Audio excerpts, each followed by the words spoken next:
John Kiefner se prépare pour la nouvelle saison de plantation. Agriculteur de la 3e génération à Manhattan, dans l'Illinois, Kiefner cultive principalement du soja et du maïs sur sa ferme de 240 hectares. Mais les dernières années ont été un défi. Les agriculteurs ont tendance à être très optimistes, mais nous avons eu plusieurs années d'affilée où nous avons vu les revenus baisser de plus en plus bas. Puis sont venues la guerre commerciale et les prévisions assez sombres. Mais 2020 a vu un rebond.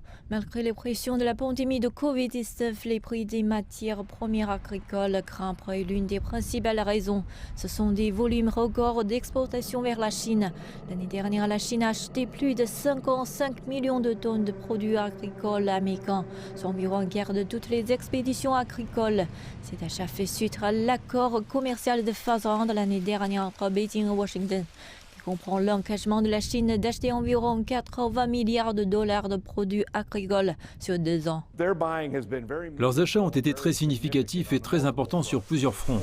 Que ce soit le maïs, le soja, le porc, même l'éthanol, des camions-citernes d'éthanol se dirigent dans cette direction. Donc, c'est réel. Et cela fait une très grande différence pour l'agriculteur américain d'avoir cette demande là-bas pour notre produit.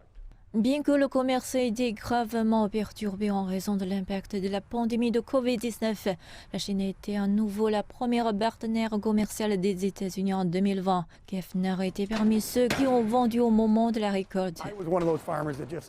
J'étais l'un de ces agriculteurs qui ont commencé à vendre de manière très agressive. Et l'une des raisons pour lesquelles les prix sont très élevés est que la plupart des agriculteurs ont vendu. Littéralement, à chaque fois que j'ai vendu, 2 semaines plus tard, ça allait mieux. Et puis j'ai finalement manqué de grains à vendre. Alors que la Chine et les États-Unis mènent des pourparlers en Alaska, l'agriculteur se concentre sur les relations commerciales à long terme. La question est de savoir si les deux pays peuvent continuer à trouver des moyens de faire des affaires. Une certaine permanence dans cette relation serait formidable. Une idée de la situation dans laquelle nous allons être dans 5 ou 10 ans. Pouvons-nous continuer à compter sur eux comme un très bon marché et faire des investissements en fonction de ça? Et peuvent-ils compter sur nous en tant que partenaire commercial raisonnable et juste? Je pense que ce sont des questions auxquelles les deux parties voudraient avoir des réponses. Pour le moment, cependant, pour les agriculteurs de tout le pays, l'objectif le plus immédiat est un objectif pérenne pour les agriculteurs du monde entier.